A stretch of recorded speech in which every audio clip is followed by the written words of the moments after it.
and Anup used to discuss, I used to talk about the ventilation part, and he used to always tell me about the population control, like isolation and all. I think this is a disease which requires to be looked at the population level. I think the Kerala is the only state which has started it at the right way, because maybe probably you had the experience of Nipah and this system was there in place. Hopefully every state in India learns from Kerala and starts looking at the population measures more than the hospital measures, because as we have looked at, with the kind of numbers that come into the hospital, if the surge occurs, hospitals will be overwhelmed, for a simple reason that the whole hospitals have been built, have been planned for a normal care. We don't know, or we don't have a thought process, nor we have not built the system to handle a pandemic. And trying to upgrade it in a very acute fashion is not going to be easy.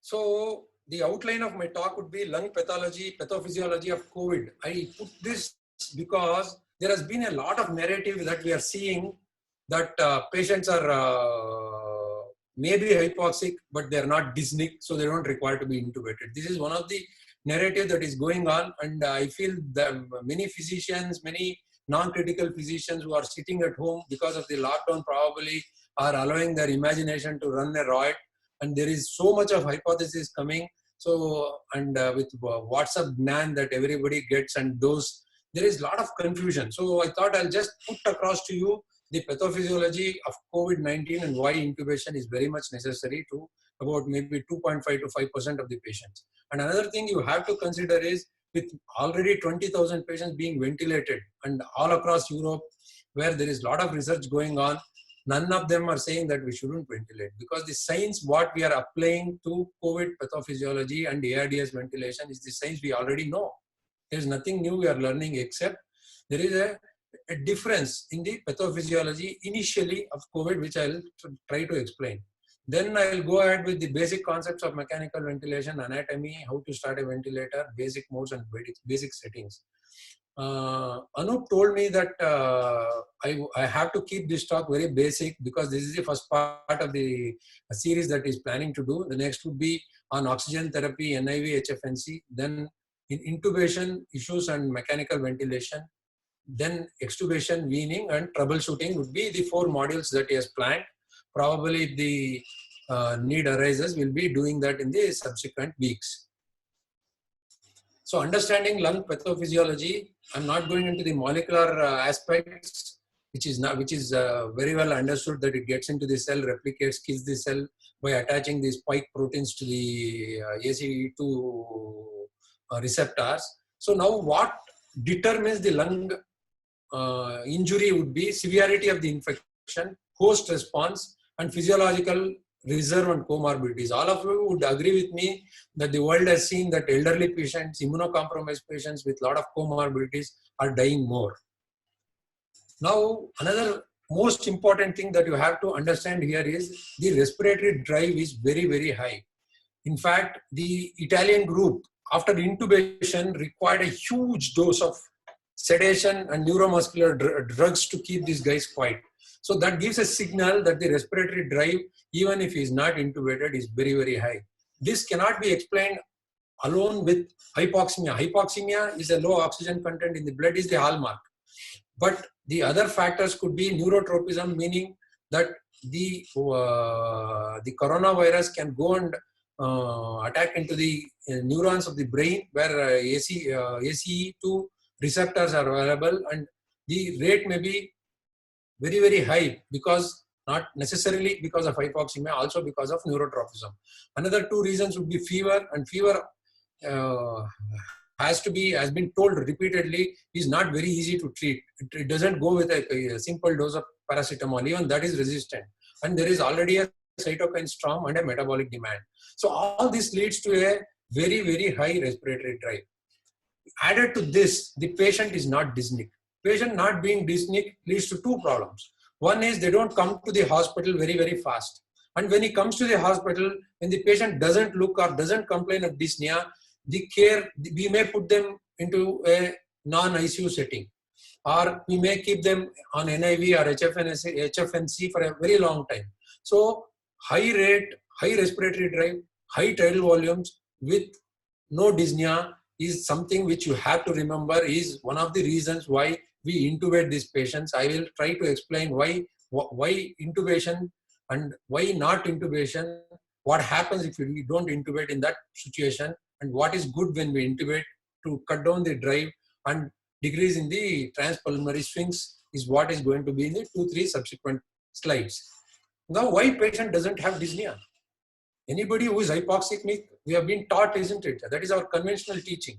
Anybody who has low blood, low oxygen in the blood should be hypoxemic, should be having some lung pathology. But initial phases of this, what we call as phenotype L, which is called phenotype low, is with a normal alveoli. So with a normal alveoli, then why blood is not transferring from alveoli into the pulmonary circulation? If you look at it, is because of vasoplegia. Vasoplegia meaning that normally about 5-10% of our alveoli would be collapsed because of the superimposed pressure. That when they are collapsed, the blood doesn't flow there. There is a protective mechanism in the body called as hypoxic pulmonary vasoconstriction. This is abolished. So blood goes to the alveoli which have collapsed also. Even in the earlier phase of the lung pathology, about 7 to 8% of the lung would be involved. Even that would be collapsed. Even for that alveoli also the blood goes in. And there is a micro and macro thrombosis in the pulmonary vasculature. It is mostly a pulmonary or a vascular site pathology in the initial phase. Then the obvious question would be, then why to intubate? I'll just come into that. I'll try to convince you why you have to intubate and what are we trying to protect would be the next 2-3 slides. Once we don't do the intubation in the right phase, or if the disease progresses, which is not going to be stopped by a mechanical ventilation, you have to remember the disease progress and the way the disease handles is only with the host response and the physiological reserve. There is no role for mechanical ventilation in trying to control the progression of the disease. That you have to keep in mind. If the host response is again a dysregulated immune system, or there is no physiological reserve, or you are allowing the patient to generate a lot of negative swings in the pleural pressures, then the patient goes into collapsed alveoli with low compliance. This is a typical ARDS lung. This ventilation is known to us. This ventilation is known to us, and the signs why the transition from phenotype L to phenotype H also is known to us. So this is what we are going to learn in the next 2-3 slides. The whole confusion of people, non-intensivists, because of the overwhelming of the system, are handling the patients in the ICU, and suddenly they see a patient who is not dyspneic, hypoxemic. They are saying that they don't require to be intubated. That is a very wrong misconception. I'll try to convince you that you have to intubate and what are the things you have to look before intubation, whom you can treat with NIV or HFNC. See, if you look at this pathology here, if you are able to get a CT, most of the ground glass appearances are near the pleura or in the fissure lines. Wherever there is a difference in the elastic property of the tissue, that is where the first pathology occurs. And if you look at the CT scan, there is very, very good aeration. Almost, if you look at the lung weight, there is no interstitial edema. Lung weight is only almost normal. Only 7.8% of the lung is not aerated, and the gas volume is very, very good. So the compliance is good compliance. There is nothing to open here. If you are saying that there is nothing to open, then why should you ventilate somebody? Why should you intubate somebody? This is because to prevent high stress ventilation. This is what is high stress ventilation is what I'm going to tell you. If at all, if you continue the high stress ventilation to go on for a long time, then this is what happens. You look at the lung tissue weight now. It is 2 kg 2,744 grams because the interstitial edema. You look at the CT here. It's bilateral and gross consolidation is there. Look at the gas volume. It has almost come down to 30% of normal. And this typically has low compliance, and this requires to be ventilated with PEEP recruitment maneuvers and proning. And if you look at the CT, you look at when the Hounsfield units are more than 500, 600 or around 800, 900, the aeration is good. You look, it has moved into the negative. Most of it is collapsed here. So this transition occurs either because of the evolution of COVID pneumonia sometimes, irrespective of you ventilate or not, sometimes because of high stress ventilation. Now the question is, what is high stress ventilation? See, if you think that all this alveoli of your lung is represented here, and if you are pushing air with a ventilator, this is one positive force that is pushing volume into a closed space. And that is, in a closed space, whenever you push a volume, the pressure increases. And by that, if somebody is spontaneous breathing, he's going to pull this alveoli down. There is a force, and both the forces are acting in the same direction. So there will be a tremendous force on the alveoli, which we call it, which we say in medical terms as, or in intensivist terms as, a lot of pulmonary swings. For you, what you have to understand is, when there is a alveoli and there is a force of positive pressure being pushed, and there is a spontaneous breathing which allows the alveoli to be pulled down, and both the force act together, and then we get into something like transpulmonary pressure, which is the alveolar pressure minus the pleural pressure. A negative pleural pressure is always generated by diaphragm pushing down, and because there is high respiratory drive, somebody starts drawing more and more air. Because the compliance is good and he is able to get as much air as he can, the feeling of dyspnea doesn't come. That is the mechanism of dyspnea. So what I am telling you is, because the lung alveoli are normal and there is a high respiratory drive, the brain signals, efferent signals are matched with the adequate amount of tidal volume, because the lung is normal and is capable of drawing a lot of air, maybe sometimes 10, 15 ml per kg of tidal volume. And to generate that kind of a tidal volume, you generate lot of pressure, lot of pulling down here. This is more. So if you look at that, that is what we call it as transpulmonary pressure, and the swings are very high. A transpulmonary pressure of swing of around 10 is acceptable. Anything beyond 15 causes what we call as patient-induced, self-induced lung injury. And that is what we are trying to abolish. This is what we are trying to abolish. We don't want this pull. So for that, we are going to intubate this phenotype L, so that the drive is reduced. That negative pressure is not there. One force pulling down is reduced, so that the lung is not injured. This is the idea of ventilating patients who are hypoxemic or borderline hypoxemic, but not dyspneic, but having an increased work of breathing, are the patients who require to be intubated, not allowed to continue on NIV for 2-3 days, and then get into a situation and convert a L type into H type where the mortality is more. As I have said, no dyspnea, delay in seeking medical care and longer duration. In the next few slides, I'll tell you how to assess when to go from a NIV to HFNC. So that would conclude. See, the 4 things I want you to remember is, there are 2 types of phenotypes. One is a L type, one is a H type, and the transition may occur without ventilation or with allowing the patient to have too much of pulmonary swings, transpulmonary pressure swings, probably converts the L type into H type faster.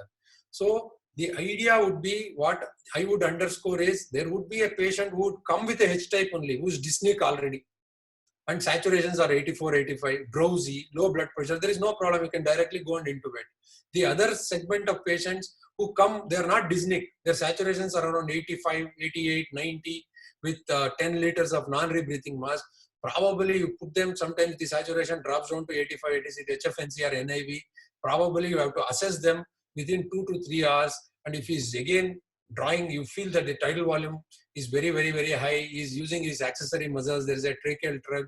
There is a retraction of the ribs. Probably this patient, probably after 2 hours, after decreasing the fever and sedating, the patient still continues to draw a lot of air, probably is an indication to intubate. I always say this, we are most important now. So safeguard yourself. You are safeguarding yourself, not for yourself, your family, but also for the society. And the narrative, what I have seen all across India, is not, most of the times, is with going with too many ventilators. I feel attention should be directed at some basic things. Oxygen delivery devices. finger pulse oximeter probe, IV fluids, vasopressor, and a hospital bed, I would say, would save 90% of the admitted patients. So look at basic things. Once you set the basic things, try to invest all the infrastructure and money into safeguarding the next 2.5 or 5% of the sick patients. And this is one thing that you have to remember. This is what has been the narrative from the UK and Italy, that there is a lot of problem with oxygen supply. So I would request all the administrators of the hospitals to look at what is your consumption and make plans or ways or discuss or supply chains, which you should be able to get 1.5 to 2 times of this supply if you call for oxygen whenever. And if it is you are running hospitals with cylinders, probably the administrators, if somebody is in the audience, I would request them to go with liquid oxygen. It is definitely not going to be, you cannot handle this pandemic with cylinder oxygen, because the turnover time, cylinders have to be taken up, filled up, bought back. So a liquid oxygen would be the way to go. This has been the stumbling block. In fact, the HFNC, one of the reasons why it is not being used in UK ICUs is because they are afraid that the oxygen will run out. Whether it will be good, bad, it's a different question. So that should not be the stumbling block. That's what I want you to remember. This is what about 90% of the patients require. 5% of the patients probably can be managed with HFNC and NIV, and maybe about 2.5 to 5%. And as it would be obvious to you, the mortality would be definitely higher as you come to intubation from oxygen therapy. This is something you should remember. Always appreciate your SpO2 when you relate it to FiO2. A guy with this and 90% and a guy with this and 90%, this is a lesser sicker guy, less sick guy. This is a guy who is more sicker because he's getting 90% and this guy is getting 40%. So always when you look at your SpO2, always relate it to your FiO2. And this is the amount of oxygen that you have to give with nasal prongs to nasal mask and a rebreathing mask. This probably gives around 80 to 90% of oxygen. And this probably are aerosol generations. So if PP is being an issue, you have to be really very careful when you are using this. So when somebody is on this, still is saturations are around 85, 86, tachypneic, a respiratory rate of 30, increased work of breathing, then what are the options we have? One is to go with this kind of therapy where HFNC or NIV or intubation. So how do you decide how to go about this? So any patient who shows a very rapid deterioration, extensive X-ray changes or CT changes, if it is possible to get a CT, and CT is more accurate, it almost is capable to pick up 85 to 89% of patients, whereas X-ray is capable of picking up 50 to 60% of the changes. And anybody with elderly comorbidities, a SpO2 of 84 and very high FiO2, low blood pressure, drowsy, and if PF ratios, if possible, ABG is there, or if no ABG is there, SpO2, FiO2 ratios of less than 300, probably this requires to be intubated. If this is not the case, probably you can give a trial of HFNO or NIV. There are some issues in using, you have to understand before using HFNC or NIV is that COVID is a long-lasting disease. It is taking almost about 2 to 3 weeks. See, that leads to two problems to us. One is it occupies our ventilator for a month. You can almost say if you get a patient, that ventilator is occupied for a month. That is the reason why we are finding so much of breadth of ventilators. Patient goes on a ventilator, 2 to 3 weeks is the minimum, and weaning is going to take a long time. And if you look at this cohort from the European countries, they're saying the reintubation rates are also quite high. And another problem with the disease is it runs a biphasic course. If you put them on a HFNC or NIV, you require to monitor them for a long time, because on the third, fourth day, suddenly they may be looking good, suddenly they may deteriorate. And after on intubation also, it has been found that they have a biphasic course. Initial 5 days, they may show a very good response. And if you start weaning very early, they start going sick.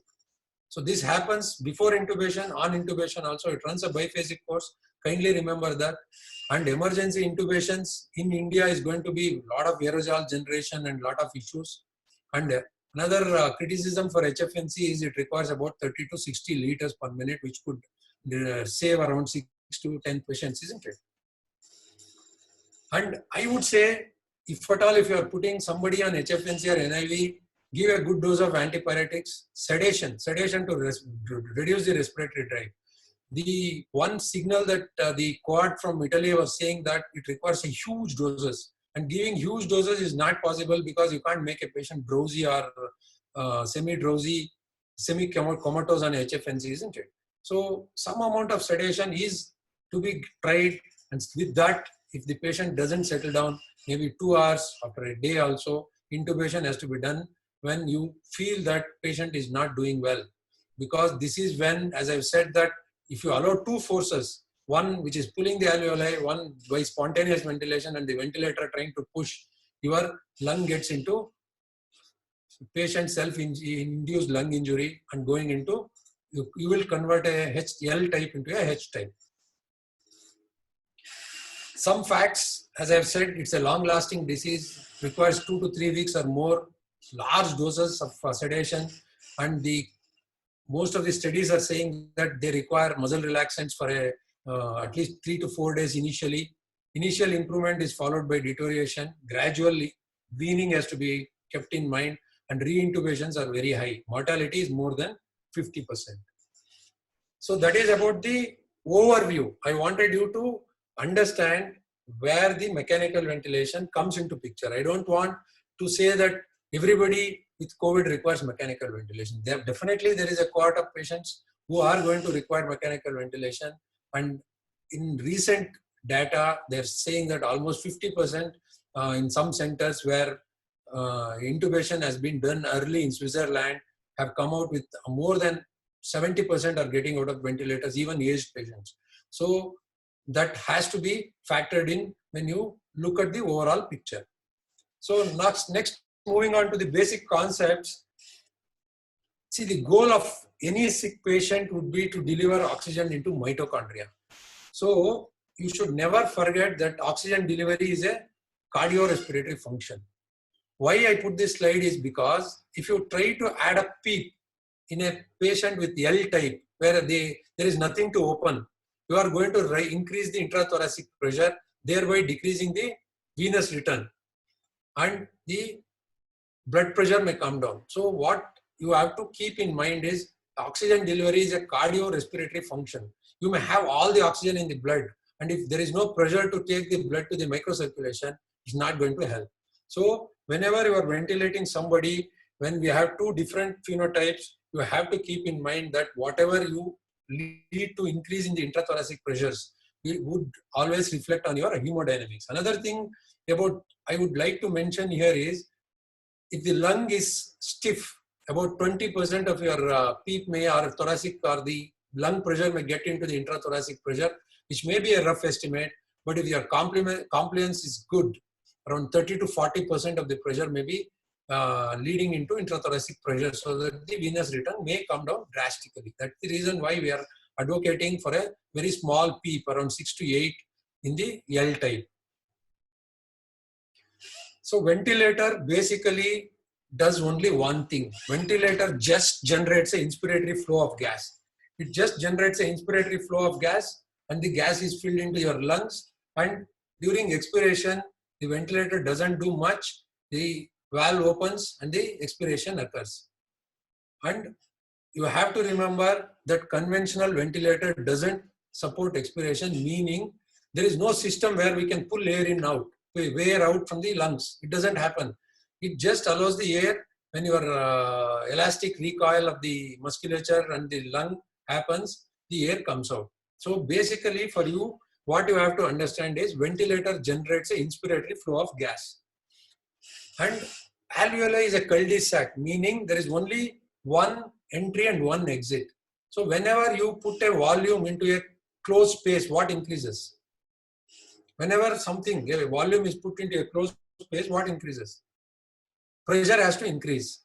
because it's not a flow through system. Evolutionally, to reduce the amount of oxygen from 140, 150 to around 100, because that is what the alveoli can tolerate. It has become a cul-de-sac. So whenever it's in a closed space, when you put volume, the pressure increases. And when I say that ventilator only generates flow, there I have seen a lot of my young colleagues, they don't understand flow and volume are same. You look at these two buckets of water here. If I allow this flow for 1 minute, I get 250 ml. If I allow it for 2 minutes, I get 500 ml. See, whenever you look at the flow in terms of time, it becomes volume. Flow and volume are same. But when you look at in the context of time, flow becomes volume. Flow into given time is volume delivered, isn't it? Flow and volume are same. When you look at the flow in the context of time, it becomes volume delivered. So there is a flow which the ventilator produces, inspiratory flow. Inspiratory flow produces volume because we always have inspiratory time and expiratory time. So we are delivering a volume into a closed space. When you deliver volume into a closed space, obviously pressure increases. And flow occurs only when there is a pressure difference. Obviously, when you are breathing, you create a negative pleural pressure. If you are not breathing, the pressure at the mouth is more than the alveolar pressure by the ventilator and the volume gets in.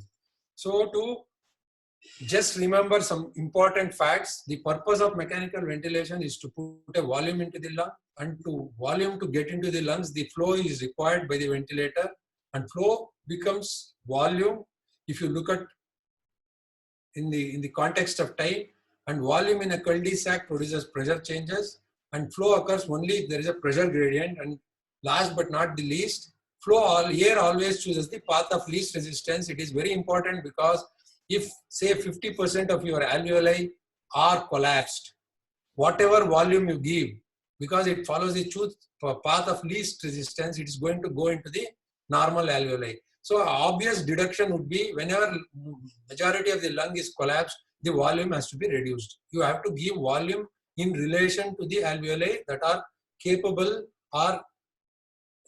of receiving the volume, what we call as baby lung. See, to take it a little further, a ventilator can only do two things. It will produce a inspiratory volume, inspiratory flow, till a set volume is achieved or a set pressure is achieved. Meaning, you can tell the ventilator, looking at this example, produce a volume, inspiratory flow or a volume till 400 ml is reached. Or you can say, keep pushing the volume till 20 centimeters of pressure is reached. As I have said, when you push a volume into a closed space, alveoli, which is a closed space, pressure increases. It senses. When the pressure, if you say to the ventilator, push the volume till 20, it will wait till the alveolar pressure becomes 20 and then it stops the inspiratory flow. So this is what we call as volume limited modes or pressure limited modes. In volume limited modes, you can directly set a tidal volume. But in a pressure limited modes, you can't set because you are telling the ventilator to allow the flow till a set pressure is achieved. And it's an obvious deduction now. If you want, say, if at 20 centimeters, I am getting only 200 ml. So what is the obvious thing I have to do is I have to tell the ventilator, you allow the flow to occur till 30 centimeters so that the volume increases. So by adjusting the set pressure is how you adjust the tidal volume in pressure modes. But in both, there is an inspiratory flow. That is what the ventilator does. Ventilator is going to deliver an inspiratory flow to a set volume. A ventilator is going to deliver an inspiratory flow to a set pressure. That is volume limited modes and pressure limited modes. Just look at, to understand it a little further, in a volume mode, if you give 400 ml, if you set a tidal volume of 500, if the pressure is say around 20 centimeters in this alveoli, which is not stiff, what will be the pressure in this? Will it be more or less? Because this alveoli is collapsed. There is a lot of proteinaceous material in this. This is more stiff. If your balloon is stiff and if you put a volume, will the pressure be less or more? The pressure obviously will be more. This is 30 centimeters. So what you have to understand is when you are dealing volume limited ventilation, always keep a watch on pressures.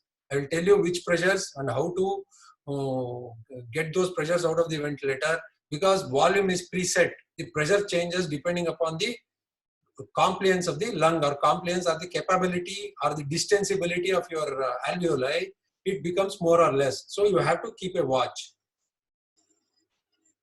In pressure limited ventilation, if I say this can accommodate for a pressure of 500 ml, how much will this accommodate? More or less. So obviously it is 300. If I want to get more tidal volume, what should I change?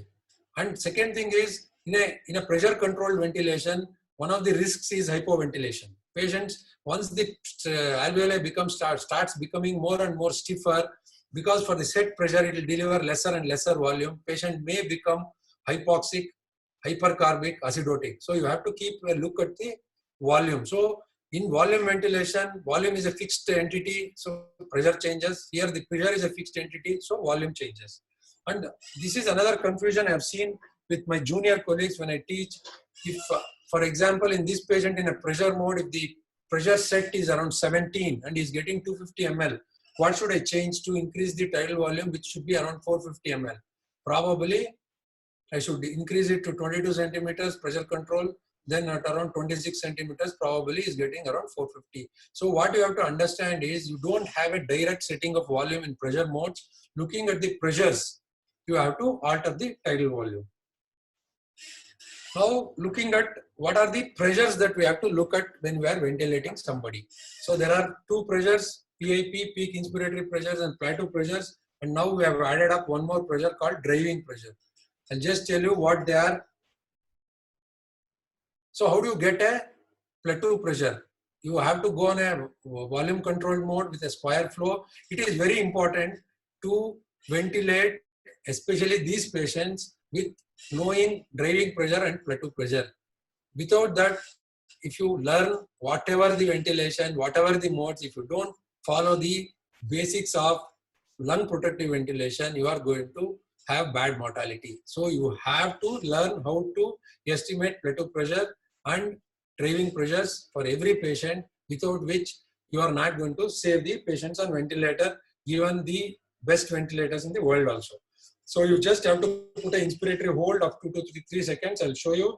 So what it tells is, P-plat tells you that it represents the end inspiratory alveolar pressure. So and driving pressure is, once you get the plateau pressure, driving pressure is plateau pressure minus PEEP is the driving pressure. So you remember like this. So for getting driving pressure also, you have to estimate the plateau pressure. To estimate the plateau pressure, you have to be in a volume controlled mode with a square flow. This would be ideal. It can be done with a pressure controlled mode also. I will teach you how to do it. So basically you remember that you have to see what it represents is P-plat represents the alveoli. Don't look at the numbers. It is like taking an X-ray. You are looking at your alveoli real time. Looking at the changes in plateau, what you are looking at is how your alveoli are behaving. So I urge everybody to understand that plateau pressure is what is the end inspiratory alveolar pressure when there is no flow. So for that you put an inspiratory hold for 2 to 3 seconds, and the difference between plateau and PEEP is the driving pressure. I'll tell you what is the difference in the next slide. Plateau pressure is a surrogate for end inspiratory alveolar pressure. Driving pressure, they say, is more appropriate or is in relation to the number of alveoli that are available for accepting the volume into the lung. So driving pressure, they say, reflects better. But for you, you can remember that plateau pressure and driving pressure both would do, because after estimating plateau only, the driving pressures would be, you will be able to estimate the driving pressures. See, what you have to look at is, if this is your ventilator screen, there will be a button called as inspiratory hold. And once you put an inspiratory hold, the plateau will be displayed like this as 24. And this is what is going to tell you how your alveoli is. And most of the studies have proved that as long as your plateau pressure is less than around 28 to 30, you are in a safe zone ventilating the lung. You are not causing any further lung injury to the patient because of your ventilator. So whenever you press this in an inspiratory hold for 2 to 3 seconds, you get this, and the driving pressure is nothing but now 24 minus 10 is 14. So driving pressure can be estimated. So driving pressure should be less than 15. So let us not go into too much details how we derived into it. So for at your level or for this session, let us keep it as a plateau pressure less than 28 to 30 and a driving pressure less than 15 would be what we are will be the summary of protective lung ventilation. If you are doing a pressure controlled ventilation and if you put a Pmax of 30 and in pressure ventilation, the Pmax itself can be considered as a plateau pressure with small riders, but I would say this is clinically very much acceptable. If you put a Pmax of 30, your plateau pressure can never be more than 30. Then if you want to estimate, it will always be the plateau pressure is pressure controlled with PEEP, which is in this instance around 23 centimeters of water. And by putting a limit saying that you can't ventilate beyond 30, you are putting a rider or a limit so that the patient is always within the limit of less than 30 pressure plateau pressure. So how can we identify phenotype L and phenotype H before intubation? Can we identify them? Is the next question. Obviously all of you would be thinking, isn't it? So there is not much of literature that has been produced and saying that this is how exactly you can identify, but from what we can deduct, if somebody doesn't have dyspnea, have saturations above 90 with minimal oxygen, if you have an X-ray or a CT scan subpleural along or along the fissure lines, ground glass opacities, probably this patient fits into a phenotype L. And phenotype H is if somebody is breathless, already dyspneic, saturations below 90 and high FiO2, X-ray or CT scan shows bilateral extensive ground glass opacities, probably this should be a type H. And whenever you make a deduction that is type H, never ever put such patients on HFNC or NIV. These patients directly have to be intubated because they cannot be managed. And this is the signs we already know. This phenotype L can be trained with HFNC and NIV, but requires close monitoring. As I've said, if at any given point of time, if you feel that the patient is generating too much tidal volume, there is increased work of breathing, saturations are dipping, and probably on the second, third day, you take a CT scan or X-ray, there is some deterioration, that is the time when you should abandon the NIV and go for an intubation.